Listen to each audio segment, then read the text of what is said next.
देखिए ना, फिरौन और मूसा वाला जो वाकया है, उसमें जो फिरौन का नाम था वो रामसेस II था, और वो 14वीं सदी ईस्वी का वाकया है, और कुरान नाजिल होना शुरू हुआ था 610वीं सदी ईस्वी में।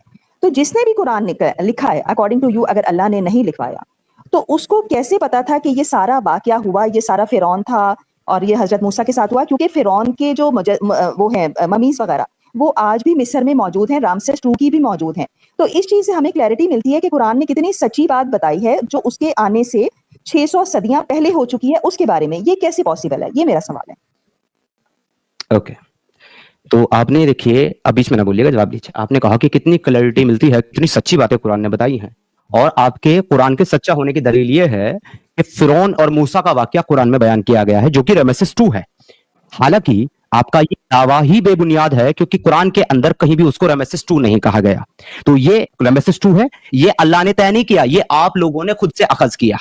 एक चीज। दूसरी बात, आपने कहा कि जब 600 साल पहले कोई इंसिडेंट हो रहा था, तो अगर वो इंसानों का लिखा होता तो इंसानों को कैसे पता होता कि भाई मूसा था, फिरौन था? तो मैं आपको ये बता दूं कि मिस्र वालों ने, इजिप्ट वालों ने कहीं भी, जहां पर भी रमेसेस 2 की स्टोरी को एक्सप्लेन किया है, उसकी जिंदगी को बताया है, पहली बात तो उन्होंने कहीं ये नहीं लिखा कि ये पानी में डूब करके मरा, जो एक लश्कर का पीछा कर रहा था और समुद्र ने इसको डुबा दिया। नहीं, उसकी डेथ ऐसे नहीं हुई, वो नेचुरल डेथ मरा है, अपने बिस्तर के ऊपर पड़ के, अपने शाही महल के अंदर बीमार होकर के। हम वाक और अभिव्यक्ति की स्वतंत्रता के बारे में भारतीय संविधान के अनुच्छेद 19 को जो समर्थन करते हैं। उदाहरणों, छवियों और संदर्भों सहित यह वीडियो केवल मनोरंजन, सूचना और शैक्षिक उद्देश्यों के लिए प्रदान किया गया है, और चैनल किसी भी अवैध गतिविधियों को बढ़ावा या प्रोत्साहित नहीं करता है। हमारा मकसद केवल समाज जागरूक करना है।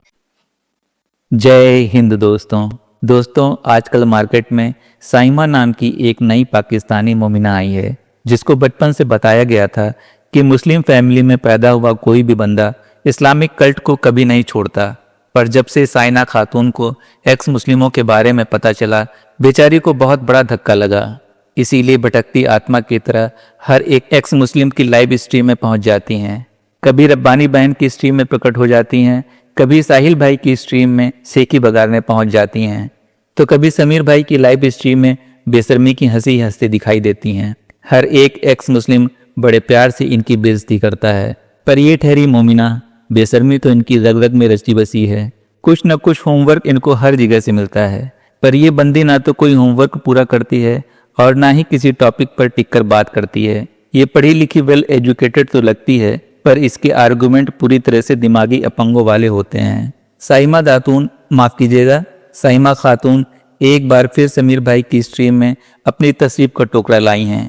आइए देखते हैं बुराक पर बैठाकर कौन से आसमान की सैर कराती हैं। इनके आर्गुमेंट बहुत ध्यान से सुनिएगा और कमेंट करके बताइएगा, क्या आपके आस पड़ोस में कोई ऐसी खातून रहती है जो बिना सर पैर की बातें करती है और फिर बहाना बनाकर भाग निकलती है? हमें छोड़ दीजिए, हमारे गलत नजरियात हैं, हमें गलत साबित कीजिए, और साबित आप ऐसे करेंगी कि आप सही नजरियात पेश करें। चले, मैं इसी एक क्वेश्चन को ले लेता हूं, क्योंकि मैं इस क्वेश्चन को इसलिए ले रहा हूं क्योंकि मेरे इस्लाम से बदजन होने और तबलीगी जमात को छोड़ने और माशाल्लाह बादशाह दाढ़ी, जुब्बा और अमामा उतार करके जीन्स और शर्ट पहनने के पीछे का रीजन सिर्फ एक ये सवाल था इब्तिदाई तौर पर, कि हजरत उमर रजी अल्लाह ताला अन्हु ने हजरत उम्मे कुलसूम के साथ शादी किस तरीके से कर ली, जबकि उनके साथ रिश्ता शादी का किसी भी शक्ल सूरत में जायज बनता ही नहीं, ना इंसानियत पर, ना मॉरलिटी पर, ना इस्लाम के मुताबिक। तो फिर शादी कैसे की? बता दें आप मुझे, सही नुक्ता नजर आप पेश करें। नहीं, इस टॉपिक पे मैं आपको बाद में बताऊंगी, अभी मुझे इसको गो थ्रू करना पड़ेगा। मुझे आपकी इस बात का जवाब देना है जो आप हर टॉपिक में कहते हैं कि हज़रत आयशा की हुजूर सल्लल्लाहु अलैहि वसल्लम से शादी। जितना मेरा नॉलेज है, I am not a scholar according to अहादीस एंड तफसीर, उतना ही मैं नॉलेज आपको दे सकती हूँ, and you are not a scholar too. तो हज़रत आयशा की शादी, अगर आप चाहें तो मैं इसका जवाब आपको दे सकती हूँ, और दूसरी बात का जवाब मैं बाद के लिए आपके रखती हूँ। इसका जवाब देने के लिए कि हजरत आयशा रजी अल्लाह तआला अन्हु की शादी के बारे में जवाब देने से पहले मैं आपकी याद दहानी कराऊंगा कि आप मेरे से एक होमवर्क लेकर के गई थी और आप उसके ऊपर आपको जवाब लेकर के आना था, तो आप इतने कॉन्फिडेंट होकर के वो टॉपिक चूज कर रही हैं, तो मैं उम्मीद करता हूं कि आज आप वो मुतालबा पूरा करके आई होंगी। उस पर तो मैं करूंगा, लेकिन उससे पहले एक छोटी सी चीज मैं जरा आपके साथ क्लियर कर लूं। आपने मैं याद दिला दूंगा, अक्सर भूलने वालों को याद दिलाना ही मेरा काम है। अभी आप आगे सुनिए। तो अभी आपने जो कहा, एक चीज जो आपने कही, क्या कि मैं स्कॉलर नहीं हूं, and you are not a scholar too, आपने ये कहा। तो मैं ये जानना चाहता हूं आपके इस स्टैंड को समझने के लिए कि आपकी नजर में स्कॉलर की डेफिनेशन क्या होती है। देखिए आप टॉपिक को ना फिर घुमा रहे हैं, कहीं और लेके जा रहे हैं। मेरा मैं जो नहीं घुमा हजरत रहा हूँ, आयशा, मेरा टॉपिक आपके साथ क्या है, हजरत देखिए आयशा की शादी का टॉपिक मेरा आपके साथ फिक्स है। मैं जरूर बात करूंगा, अच्छा जरूर सर, बात करूंगा, लेकिन आप बस मैंने मुझे पहले आपसे ये बता दें कि 3-4 स्कॉलर सवालों की के जवाब डेफिनेशन दे क्या दिए। होती है। मेरा अब एक नहीं नहीं सवाल है नहीं, जो मुझे अरे बहन कंफ्यूज कर रहा है, बहन शांत बहन, रहिए। आपने ये कहा, बहन आपने देखो मेरे बारे में कहा कि नहीं कहा कि आप स्कॉलर आप नहीं है। जवाब नहीं देते। आपने कहा ना, देखिए आपने कहा ना कि मैं स्कॉलर नहीं हूं, तो आपके इस स्टेटमेंट को वेरीफाई करने के लिए मैं जानना चाहता हूं कि स्कॉलर कहते किसको हैं, क्या डेफिनेशन है स्कॉलर की। क्या अरबी जानना, अरबी बोलना, स्कॉलर की अरबी बात लिखना, नहीं नहीं अरबी नहीं नहीं अरबी पढ़ना स्कॉलर के स्कॉलर की बाद पहचान है। a scholar should have deep knowledge after doing some research। जी ये नहीं है कि आपने कहीं से जी भी नॉलेज उठा लिया विदाउट रिसर्च, मतलब रिसर्च भी एक नहीं, बहुत सारी रिसर्चेस के बाद मैंने जो नॉलेज मैंने आप वही गेन डीप रिसर्च करते हैं मैंने वही उसको डीप स्कॉलर नॉलेज कहा गेन जाता की है रिसर्च करके, इसका मतलब मैं स्कॉलर हूँ। है। वो रिसर्च आपने सही जगह से गेन किया या गलत जगह से, ये भी मैटर करता है। चाहे गलत जगह से गेन की हो अब आप किसी ने मेरी बात का नॉलेज, जवाब या देंगे। किसी आपने ने, मुझसे मैं एक 4-5 सवाल सेकेंड दे कर रहा हूँ, लिए। आप ही की बात का जवाब दे रहा हूँ, आप ही की बात नहीं का जवाब नहीं, दे रहा हूँ। मैं एक और बात किसी पूछने ने आई हूँ ना आपसे। नॉलेज, एक मिनट सुनो बहन मेरी सुनो। ज्ञान जो होता है ना, नॉलेज जो होती है, इल्म जिसको कहते हैं, इल्म अच्छा भी हो सकता है और इल्म बुरा भी हो सकता है। गलत और ठीक है, सही भी इल्म हो सकता इल्म है। हक भी। अरे बहन मेरी, वही सही गलत वही तो होता है, सुन लो ना, पहले बात तो सुन लो, इंटरप्ट ना करती हो। एक होता है इल्म हक, एक होता है इल्म बद। ठीक है, जो इल्म हक है वो सही इल्म है, लेकिन जो इल्म बद है वो बुरा इल्म है। मगर आफ्टर ऑल इसके के वो अच्छा और बुरा है, कैटेगराइज किया गया, मगर फिर भी वो है इल्म ही है, नॉलेज ही। अच्छा भी इल्म है, नॉलेज है, और बुरा भी इल्म है, नॉलेज है। तो बात आपने सिर्फ नॉलेज की, आपने इल्म की, आपने अच्छे बुरे की शर्त बाद में लगाई।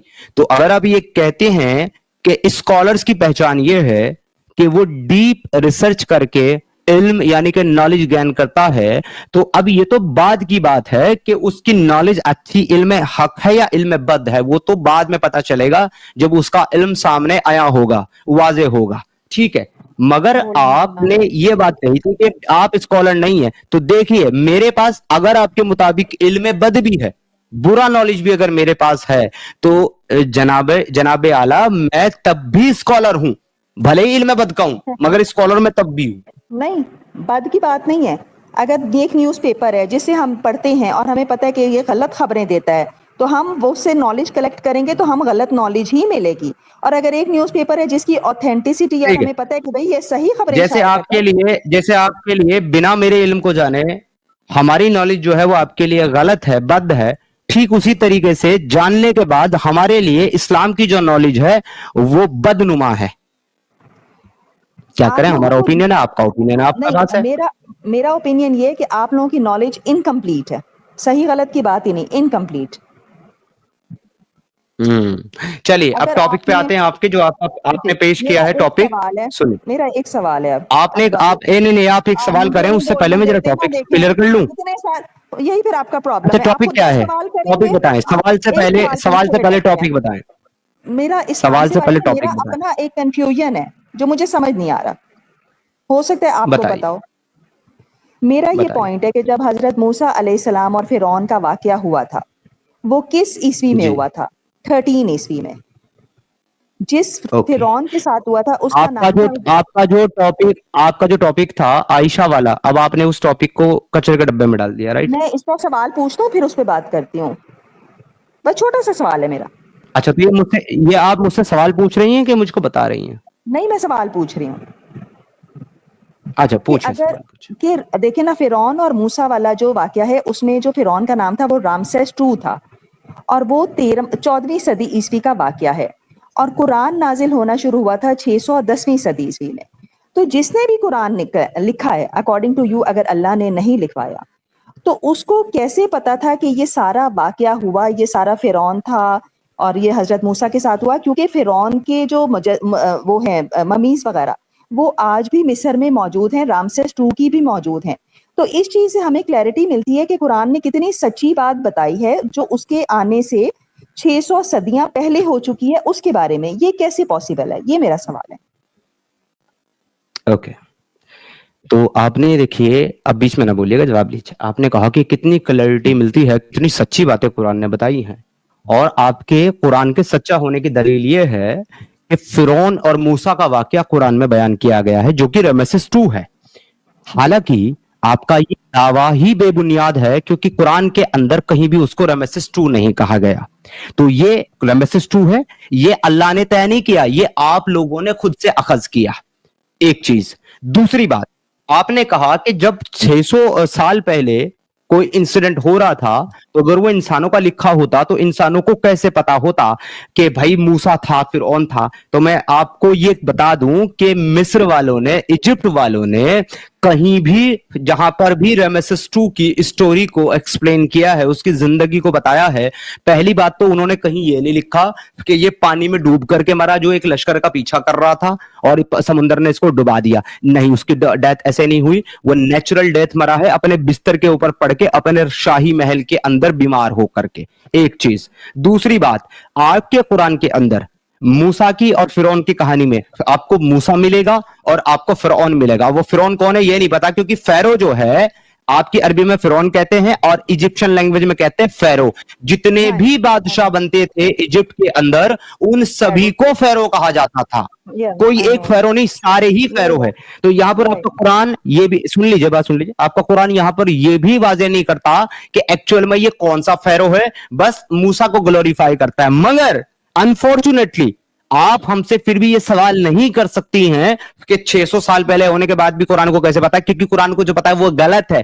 क्योंकि कुरान में मूसा की कहानी में आपको फिरौन मिलेगा, मगर इजिप्शियन जो हिस्ट्री है उसमें किसी भी फेरो की जिंदगी में आपको कोई मूसा नहीं मिलेगा, एक भी नहीं। अगर आपने इजिप्शियन हिस्ट्री से, सुन लीजिए, अगर आपने इजिप्शियन हिस्ट्री से किसी भी फेरो की जिंदगी में आपने किसी भी मूसा का जिक्र दिखाया और आपने साबित किया कि देखो भाई यहां ऐसा ऐसा एक डिवाइन पर्सन जो है वो उसके जमाने में, उसकी रियासत में, उसकी बादशाहत में, उसकी हुकूमत में, उसके महल में रहा है, तो मैं आपका इस्लाम कबूल करने के लिए तैयार हूं। मगर अफसोस साइमा, आप ये नहीं कर सकती, क्योंकि उसकी हिस्ट्री में उसका जिक्र है ही नहीं।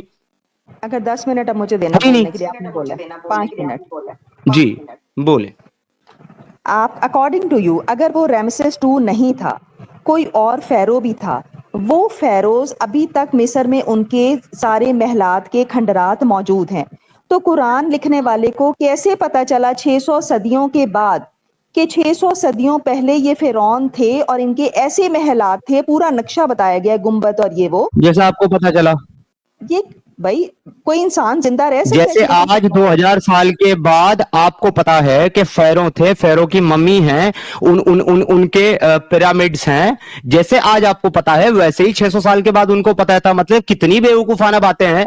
जो चीज आज आप अपनी आंखों से 2000 साल बाद ऑब्जर्व कर सकते हो, 600 साल बाद वो ऑब्जर्व नहीं कर सकते थे। मतलब बेवकूफी की इंतहा है बिल्कुल। नहीं, आप बेवकूफी की बात करें, क्योंकि 600 सदियां पहले ना कोई इतनी रिसर्च होती थी, ना कोई मशीनरी, ना कोई आर्कियोलॉजिस्ट। अरे मेरी बहन, वो मम्मी और वो पिरामिड उस टाइम भी मौजूद थे, क्योंकि हर बादशाह, सुनो सुनो, आपको पता है पिरामिड के पीछे का कॉन्सेप्ट क्या है? इजिप्शियन क्यों बनाते हैं पिरामिड? पिरामिड थे तो कुरान में किसने लिखा? अच्छा सिद्धार्थ भाई, मैं उनके यहाँ 600 साल पे एक बाद। सेकंड लूंगा। साइमा, आपने हड़प्पा मोहनजोदारो सभ्यता का नाम सुना है?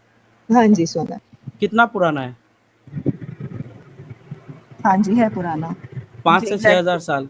हड़प्पा मोहनजोदारो सभ्यता के बहुत सारे डिटेल्स हमें पता है। तो ये क्या कोई डिवाइन चीज से आती है? देखिए, चीजों को पहले किस तरीके से सोचने का प्रोसेस जो है ना, उसको अगर आप ओपन बनाएंगे तो बहुत सारी चीजें जो आपके दिमाग में बहुत सालों से डाली गई हैं, ये हमारे दिमाग में भी डाले गए थे एक एक टाइम पे।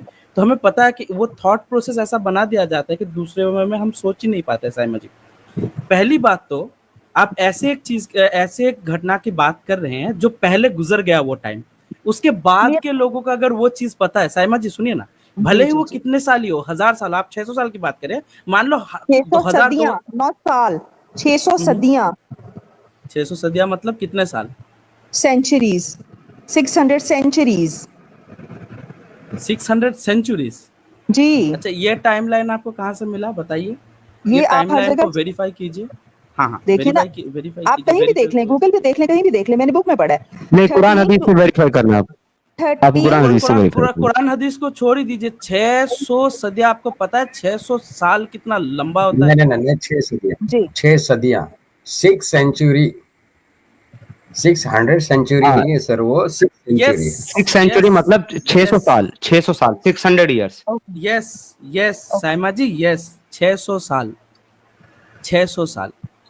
तो ये टाइमलाइन ना, देखिए एक चीज देखिए कि कोई भी उस जमाने में लोगों के पास भले ही इंटरनेट नहीं था, भले ही इंटरनेट नहीं रिसोर्सेज था, नहीं थे। तालीम भी नहीं थी, लिखने के तरीके सुनिए, नहीं थे, तो सुनिए, किसने कुरान में लिख दिया? सुनिए, मैंने बात जी, कंप्लीट करने बस दीजिए। ये मेरा भले पॉइंट अरे है मेरी बस। बहन, अरे मेरी मैं बहन साइमा, बोलिए भाई। सामने वाले की पहले 1 मिनट बात तो सुन लो कि वो कह रहा क्या है।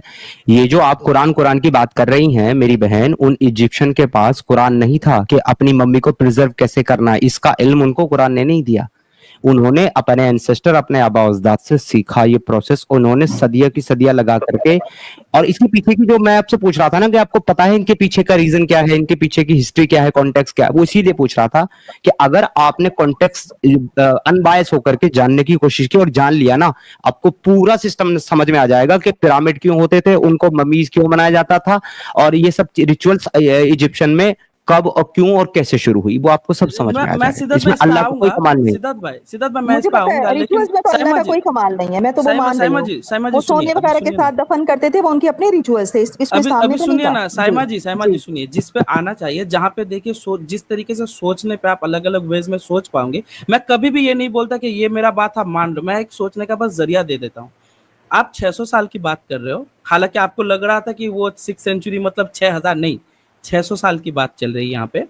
यहाँ पे हमारे पास 5 से 5,500 साल पहले की एक सभ्यता की, हड़प्पा मोहनजोदड़ो सभ्यता की, जो आज से 5 से 5,500 साल पहले अपने चरम में पहुंच के खत्म हो गई। मतलब उससे भी पुराना सभ्यता था ये। 5 साढ़े 5 हजार साल पुराना सभ्यता नहीं था ये। हड़प्पा मोहनजोदड़ो सभ्यता अपने आज से 5 साढ़े 5 हजार साल पहले अपने चरम में पहुंच के, उन्नति के चरम में पहुंच के वो बर्बाद हुई थी। तो उससे भी पुराने सभ्यता जो है, 5,000 साल से पुराने सभ्यता है जो है, उनके सारे डिटेल्स हमें पता है कि वो कैसे रहते थे, उनका खाना पीना क्या था, ठीक है, कौन से कपड़े कपड़े पहनते थे। कैसे पता है? कि जिस टाइम की हम बात कर रहे हैं वो टाइम पहले बीत गया, उसके बाद हमें उस टाइम के बारे में पता चल रहा है, और एंसेस्टर वाइज लोगों के मुंह से ये इंफॉर्मेशन हमें मिला। उसके बाद वहां पे जाके जब हमने जो है खोज की, हमें चीजें मिली। ये कोई डिवाइन एंटिटी या डिवाइन बीइंग की बात नहीं। उस जमाने में भले ही साइमा जी लोगों के पास इंटरनेट नहीं थे, लोगों के पास ऐसे रिसोर्सेज नहीं थे, लेकिन उस टाइम तक, जिस टाइम की आप बात कर रही है ना, उस टाइम तक कागज, पेपर का इजाद हो चुका था। यहाँ तक कि उन लोगों ने, वो फेराओ ममीज को लोगों ने, आप अगर कभी इजिप्ट विजिट करें, वहां पे आपको दिखेगा कि अभी तक भी उनके जो शिलालेख है ना, इतने ज्यादा स्पेसिफिक, आप खुद भी देख के ना चीजों को समझ पाओगे कि ये हो रहा है। इतने क्लियर वो फोटोज बना के गए, इतने मैंने इंटरनेट पे इंफॉर्मेशन, देखा। जी, जी, इतने सारे इंक्रिप्शंस, इतने सारे इंफॉर्मेशन वो हमारे लिए छोड़ के गए। इस वजह से लोगों के पास नॉलेज था कि ऐसे फराव थे, ऐसे चीजें थे। लेकिन कुरान में जब फिराउन का जिक्र हो रहा है ना, तो ये फिराउन, आप अगर अरबी लैंग्वेज को देखे, किसी भी जाके आलम से पूछ लीजिए, फिराउन किसी एक स्पेसिफिक फिराव का नाम नहीं था। बहुत सारे आई नो। फिराउस को मिला के एक फिराउन, मतलब एक फिराउन बोला जाता है। जैसे हमारे यहाँ पे प्रधानमंत्री एक पद होता है ना, वैसे फिराव का भी एक पद होता था। तो कुरान में पहली बात तो, मतलब इस्लामिक सोर्सेज में फिराव का जिक्र क्लियरली मेंशन नहीं है कि कौन से फिराव की बात हो रही है। आप दूसरी बात कंटिन्यू जो, करें, मैं नीचे से सुनती हूँ, मेरे घर पे कोई आ गया। वैसे मैं कन्विंस नहीं हुई, मैं नीचे से सुनती हूँ, मैं कल आऊंगी, मेरे घर पे कोई आ गया तो मुझे जाना पड़ ओके, गया। ओके, फिर आप ओके, कहेंगे भाग ओके, गई, अगर, लेकिन मेरे जी, प्रॉब्लम्स कुछ ऐसे हैं कि कोई ना कोई आ जाता है, कुछ no no, joint it family is totally system है। फाइन। ये हाँ, रेजिस्टेंस रहना बहुत मतलब आम हाँ, बात है आप लोगों में, बात करें, हालांकि जी, मैं नीचे से जी। सुनती हूँ, मैं बाद में सुनती हूँ नीचे से। ओके सिद्धार्थ भाई, तो यही बात है। देखिए, मतलब ये हमेशा चली जाती है कि पता नहीं क्यों, लेकिन जब भी वैलिड आंसर मिल जाता है, कहीं ना ये इनसिक्योरिटी रहता है सिद्धार्थ भाई मोमिनों में, कि मेरा अब ईमान टूटने वाला है। सिद्धार्थ भाई समझ रहे हो ये सिचुएशन? तो यही बात है कि हमारे जो मतलब बचपन से जी। मतलब जब बचपन से जो लाल, मतलब जो एक बच्चे जैसा लाड से हम अपने थॉट्स को बड़े करते हैं ना, जब वो थॉट टूटने लगता है, तो तकलीफ होना मैंडेटरी है, पल चले जाना मैंडेटरी है, क्योंकि एक बच्चे को जब चोट लगता है तो माँ को तकलीफ होता है ना, वैसे हमारे जो अंधविश्वास हैं उनको जब लालन पालन करके हम बड़ा बनाते हैं, तो जब उस पर ठेस पहुंचती है तो ऐसा होना मैंडेटरी है सिद्धार्थ भाई। लेकिन हमारे पास तो सारे इन्फॉर्मेशन है ना सिद्धार्थ भाई, सभी इन्फॉर्मेशन है कि जी। किस वजह से क्या हुआ। आज के टाइम पे तो बोंगिया मारने का कोई बात नहीं है। हाँ, तो जो मैं बोल रहा था नए व्यूअर्स के लिए मैं शॉर्ट में रख देता हूँ कि ये जो रेमेसिस 2 है ये मिला कहाँ पे है, बस ये एक क्वेश्चन इनका पूरा बोंगिया को खत्म कर सकता है। समुंदर के बीच में मिला? नो। आपका किसी समुंदर के बीच में, मतलब बीच मतलब वो जो रेत वाला बीच होता है जहाँ पे चिल दरल करने भारी, जाते हैं। दरल भारी में मिला है, दरल भारी में मिला है। मैं पूछ रहा हूँ कि किसी बीच के किनारे मिला, समुंदर किनारे नहीं, समुंदर के नो, नीचे से मिला नो। नहीं, तो कहाँ से मिला? एक पिरामिड के अंदर, ऊपर से सिद्धार्थ भाई ने जैसे कहा एक नेचुरल डेथ था, उसके ऑटोप्सी से पता चल गया। तीसरी बात, ये मुसलमान लोग हमेशा बताते हैं कि उसके बॉडी में नमक मिला, राइट सिद्धार्थ भाई?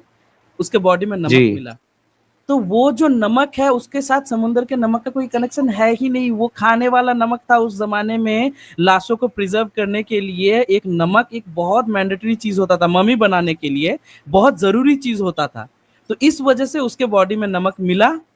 ये एक तीसरी पॉइंट। बस एक पॉइंट आप जान के रखो, जो भी रेमेसिस 2 का ये देते हो ना, बस इतना जाके पता कर लो कि रेमेसिस 2 का बॉडी मिला कहाँ पे था। जी सिद्धार्थ भाई, that's all from my side. जी नहीं, इच्छा मृत्यु भाई, अगर आप इसकी हिस्ट्री पढ़ते हो तो आपको पता चलेगा कि ये जिस जगह से रॉयल कैच से बरामद हुई है इसकी बॉडी, ये एक्चुअल में वहां पे दफन किया भी नहीं गया था पहले। जब इसकी डेथ हुई थी ना रामेसस 2 की, तो इसको वैली ऑफ द किंग में दफनाया गया, और वहां से जो प्रीस्ट थे, एंशिएंट प्रीस्ट, उन्होंने इसकी बॉडी को जो है वो रॉयल कैच में लेकर के आए। जहां क्यों वो इसलिए लेकर के आए थे कि पहले जो वो तो होते थे ना, क्या नाम, टॉम लूटने वाले, कब्रों की मम्मी को लूटने वाले, उनसे प्रोटेक्ट करने के लिए ये इसकी बॉडी को इन्होंने रॉयल कैच में शिफ्ट किया था। इसका रीजन ये था कि जब इजिप्शियन लोग अपने किसी भी बादशाह को, रूलर को दफनाते थे, तो वो उसके साथ साथ बहुत सारा सोना, चांदी, हीरे, जवाहरात, यहाँ तक के खाने पीने का कुछ सामान और बर्तन भी साथ दफनाते थे, क्योंकि वो इस चीज में मानते थे कि एक बार जो बादशाह मर गया है, क्योंकि उनके उनकी उनकी जो कॉन्सेप्ट है उसमें बादशाह का मतलब होता था द लिविंग गॉड, जिंदा खुदा जो कभी मर नहीं सकता। तो वो सिर्फ कुछ टाइम के लिए सो जाता है और वो कुछ टाइम के लिए इनएक्टिव हो जाता है, तो उसको डेथ कहते हैं, मौत कहते हैं। लिहाजा वो ले जाकर के उसको दफना देते थे सारे सामान के साथ में, क्योंकि उनको ऐसा लगता था कि हमारा बादशाह फिर जिंदा होकर के उठेगा और इन सारे सामानों की इसको जरूरत पड़ेगी और वो इस्तेमाल करेगा। तो जो लुटेरे थे वो आकर के ऐसे मकबरों को, ऐसे मकामात को खोद करके उनको लूट लेते थे, मम्मी के पास दफनाया हुआ सारा सोना, चांदी, हीरे जवाहरात लूट करके ले जाते थे। तो उन्हीं से प्रोटेक्ट करने के लिए इनके जो प्रीस्ट थे वो उसकी बॉडी को मूव करके ले गए वहां पर। खैर, ओवरऑल मैं कहता हूं तमाम मुसलमानों को ये दावे करने से पहले कि फिरौन रामेसेस 2 है और ये है वो है, कुछ पॉइंट्स के ऊपर गौर फिक्र करना चाहिए, जिसमें सबसे इंपॉर्टेंट पॉइंट तो ये है कि उनको ये कॉन्सेप्ट समझना चाहिए कि आखिर इजिप्शियन लोग जो है वो अपने ममीज को दफनाया क्यों करते थे, और वो ऐसा क्यों करते थे कि भाई एक पिरामिड बना देते थे, बड़ा सा मकबरा बना देते थे। इस कॉन्सेप्ट को समझने की बहुत जरूरत है। दूसरा, उनको इस पॉइंट के ऊपर गौर फिक्र करने की जरूरत है कि कुरान में तो जहां जहां मूसा का जिक्र है वहां वहां फिरौन का जिक्र है, लेकिन इजिप्शियन हिस्ट्री में, जो कि आज की डेट में मुस्लिम है सारे के सारे, फिर भी इजिप्शियन हिस्ट्री के अंदर किसी भी फेरो के जमाने में किसी मूसा का जिक्र क्यों नहीं मिलता। इनको इसके ऊपर गौर फिक्र करना चाहिए। तीसरा, इनको इसके ऊपर गौर फिक्र करना चाहिए कि फिरौन की जिस बॉडी को आज, रामेसेस 2 की जिस बॉडी को आज ये फिरौन की बॉडी क्लेम कर रहे हैं, एक्चुअल में उसकी डेथ कैसे हुई है, उसकी बॉडी रेस्क्यू कहां से की गई है, वो मरा कैसे था, कब मरा था, ये सब पॉइंट्स को जब ये डीपली अच्छे से स्टडी करेंगे, और इससे भी मेन पॉइंट कि उसको रेस्क्यू करने वाला था कौन, क्या वो कोई आर्कियोलॉजिस्ट था, क्या वो कोई रेस्क्यूअर था, क्या वो एंशिएंट हिस्ट्री का कोई जानकार था। तो ये इन पॉइंट्स के ऊपर जब गौर फिक्र करेंगे तो इनको पता चल जाएगा कि फिरौन की कहानी उतनी ही सच्ची है जितना कि इस कायनात का मालिक और खालिक अल्लाह होने की बात सच्ची है, उतनी ही सच्ची है ये भी। क्योंकि मेरे भाई, अगर आप सिर्फ इस पॉइंट पे गौर कर लें कि उसकी बॉडी को किसने रेस्क्यू किया है, तो वो एक्चुअल में कोई साइंटिस्ट नहीं था, वो कोई आर्कियोलॉजिस्ट नहीं था, वो सिर्फ एक मेडिकल डॉक्टर था, तिब्बी था वो, जो इलाज करता था अरब्स और इजिप्ट के बादशाहों का और उनकी फैमिली का, रॉयल फैमिली का वो इलाज किया करता था। तो इजिप्शियन ने और इन अरबियों ने उसको पैसे दिए और उसको एक बॉडी सौंप दी और उसको कहा इसको ले जाकर के तुम, बावजूद इसके कि तुम क्रिश्चियन हो, तुम ये क्लेम कर दो कि ये फिरौन की बॉडी है और ये जो है चीज सारे में आम कर दो कि फिरौन की बॉडी जो है वो डिस्कवर हो गई है पानी के पास से, समंदर किनारे से। लिहाजा उसने जाकर के पैसे के बदले में ये प्रोपोगंडा कर दिया, लेकिन वो खुद भी जानता था कि इस बात में कोई सच्चाई नहीं है, लेकिन उसने अपनी पूरी जिंदगी में अपना मुंह नहीं खोला। इसका रीजन ये था कि भाई जिन लोगों ने उसको पैसे दे करके ये काम कराया है वो इतने ताकतवर है, बादशाह है, वो उसको 2 मिनट में यूं चुटकियों में खत्म करवा सकते थे। लेकिन उसने अपनी जिंदगी पूरी एज अ क्रिश्चियन गुजारी और एज ए क्रिश्चियन जिंदगी गुजारने के बाद उसको जब वो मरा, उसको जो दफनाया गया वो क्रिश्चियन तौर तरीके से क्रिश्चियन कब्रिस्तान के अंदर, ग्रेवयार्ड के अंदर उसको दफनाया गया। तो भाई अगर वो इस बात को मानता था कि भाई ये तो फिरौन की मम्मी है जो मूसा के जमाने में इस तरीके से डूब के मरा, जिस तरीके से कुरान ने बताया बिल्कुल उसी तरीके से, तो सबसे पहले तो इस्लाम कबूल करने वालों में वो खुद होता।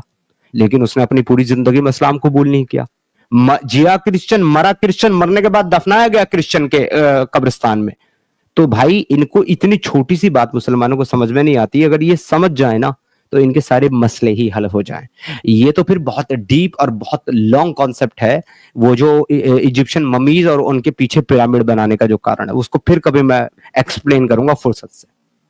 तो देखो दोस्तों, यही है असली इस्लाम। आपने अभी तक हमारे चैनल को सब्सक्राइब नहीं किया है तो प्लीज़ कर लें, साथ में बेल बटन भी दबा दें जिससे हमारी आने वाली वीडियो लगातार आप तक पहुंचती रहे। हम आगे भी इसी तरह इस्लामिक कल्ट को आपके सामने पेश करते रहेंगे। वीडियो अच्छा लगा हो तो लाइक, शेयर और कमेंट जरूर करें। इस्लामिक कल्ट से बचें, अपना ख्याल रखें। जय हिंद, वंदे मातरम।